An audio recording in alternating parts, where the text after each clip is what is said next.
How's it going, everybody? My name is Noah Holly, and welcome back to another episode of the Pride Report. It is episode 18, and today we have one of the biggest shows of the year. We have no time to waste, so without further ado, let's go ahead and hop right into it.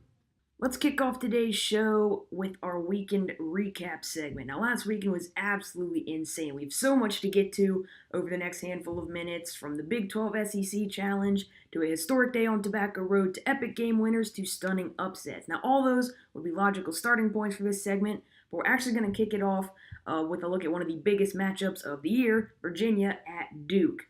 Virginia beat Duke 65-63 in an instant classic on Saturday, picking up their first win at Cameron Indoor in 24 years.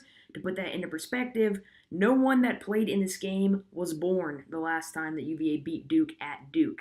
Virginia survived another dominant performance from Marvin Bagley III to move to 20-1 on the year and 9-0 in ACC play. If you didn't buy into the Cavaliers' status as a national title contender coming into Saturday, I'd be willing to bet that you do now. It takes a special type of team to knock off Duke on the Blue Devils' home floor and to hold them to 30 points below their season average while doing so.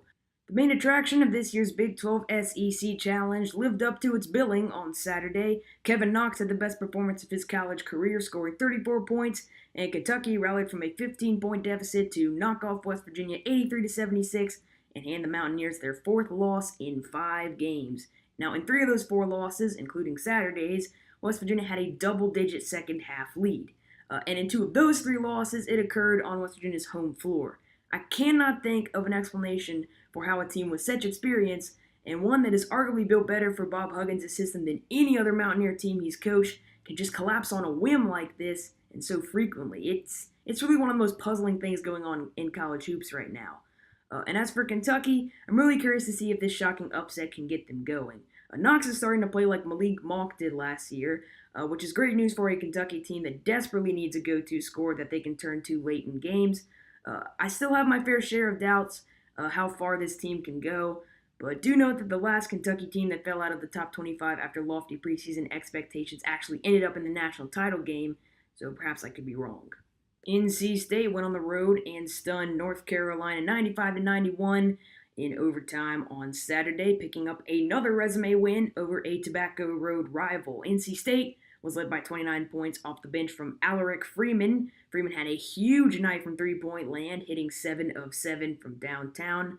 While the Wolfpack have been far from perfect in ACC play, they now have 4 marquee resume wins to their name, so a strong finish in the second half of ACC play could put them in great position to qualify for an NCAA tournament bid. But regardless of what becomes of these guys, you can't deny that Kevin Keatts has done a great job with this team. What an amazing hire for NC State. 5th-ranked Kansas jumped out to a hot start and never looked back to down Texas A&M in the Big 12 SEC Challenge. The Jayhawks survived another rough shooting night for Devontae Graham, but Saviu Makayu picked up the slack and had 24. A few weeks ago I expressed my doubts that Kansas had what it took to make a run in the NCAAs, but I might have to take that back. The Jayhawks are as battle-tested as they come, and they know how to win close games, which is so big when it comes to March. Sure, they aren't what they were a year ago, but look around the college basketball landscape. How many teams have been as consistently tough to beat as Kansas has been this season? That's right, not very many. Be sure to head down to the description for a list of notable Saturday results that I did not mention in this segment. While you do that, I'm going to go ahead and move along and discuss Sunday's game. Alabama knocked off 12th-ranked Oklahoma 80-73 in a game that featured one of the season's most intriguing individual matchups.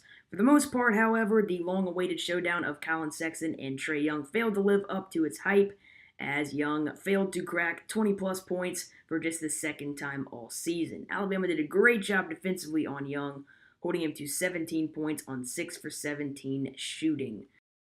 5 ranked teams were in action on Sunday. All of them won, but none of them had it easy. Number 1, Villanova avoided an upset on the road at Marquette, winning 85-82 behind 31 points from Jalen Brunson. The Eagles wouldn't lead over the final 17.5 minutes despite being well within striking distance throughout.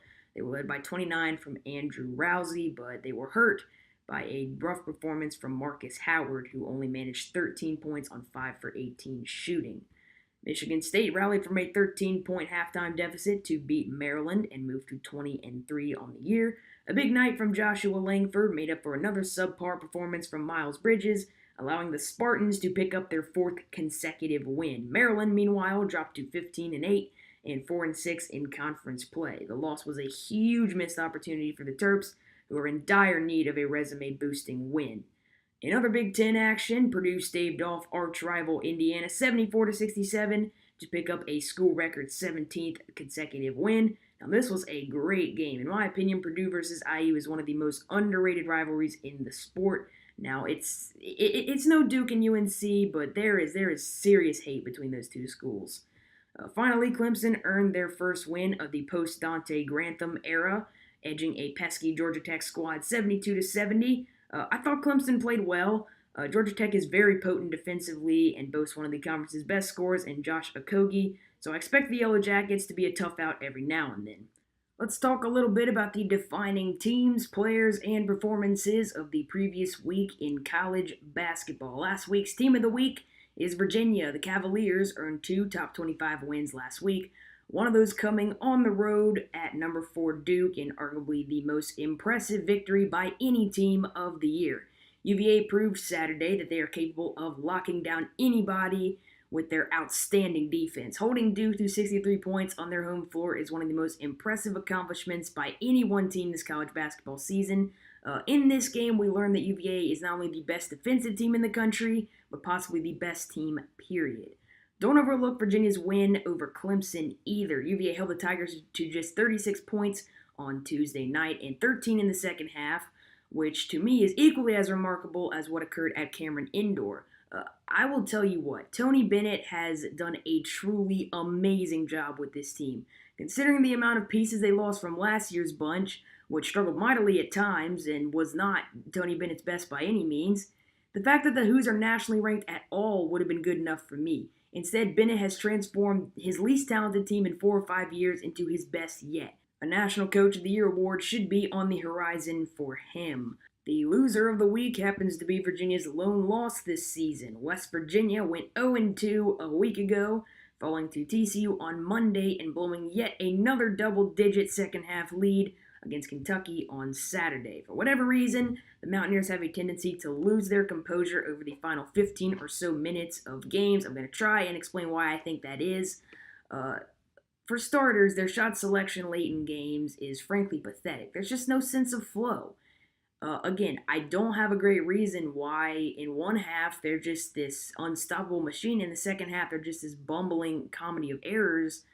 But I mean, that's just what we're seeing from West Virginia right now. And defensively, they just can't seem to keep opposition from scoring in bunches, which at one point was near impossible against West Virginia. Rebounding has also been an area of concern as of late, especially in the game against Kentucky, as the Wildcats' dominance on the boards played a big role in determining the outcome of that game. The player of the week was Isaac Haas of Purdue, the 7'2" senior, scored 24 and 26 against Michigan and Indiana respectively to help the Boilermakers withstand their toughest challenges yet in Big Ten play. For a 7'2" guy, Haas has exceptional footwork. His soft touch and consistent execution make him an unstoppable force down low, and Haas Purdue has an offensive weapon that will give them a serious advantage come tournament time. If he can continue to dominate, I don't see Purdue's nation's best winning streak ending anytime soon. I had a really difficult time choosing the single game performance from last week that stood out to me the most. I ended up settling for Jalen Brunson, who scored 31 points in Villanova's close win over Marquette yesterday afternoon. I found myself consistently shaking my head at Brunson's ability to create a high percentage look out of nothing. He had one of the best performances of his career in that game, and did it all after suffering a left ankle injury that forced him to leave the game on multiple occasions and caused him serious discomfort throughout. He is just the complete package. He never makes mistakes. I just really like watching him play. I do kind of wish Villanova had lost so that Virginia would have been number 1, but regardless, I enjoyed watching Brunson play. I might be doing a film session on him soon. Let me know if that's something that you would be interested in me doing. But anyway, that's going to wrap up this edition of the Weekly Reset. Be sure to tune in next Monday, and every Monday if you enjoy this particular segment. With that being said, let's go ahead and move right along. I've planned out your week for you. In this segment, I'm going to talk a little bit about the best game of each day this week. I suggest that you watch this episode till the end and tune in Tuesday, Wednesday, and Thursday if you're interested in my prediction for each of these matchups. All right, let's go ahead and get started. Tonight we have Kansas State hosting Kansas at 9 p.m. on ESPN. Manhattan will be rocking. This is going to be a lot of fun. There's a lot more at stake here than just bragging rights, actually, as Kansas State would tie Kansas for first place in the Big 12 with a win. On Tuesday, North Carolina will travel to face Clemson at 7 p.m. on ESPN. Both of these teams are in a bit of a rough patch at the moment, as UNC has dropped 2 in a row to fall to 5-4 in conference play, a far cry from what they were at this point a year ago, and Clemson is struggling to find its footing with Dante Grantham sidelined for the remainder of the year.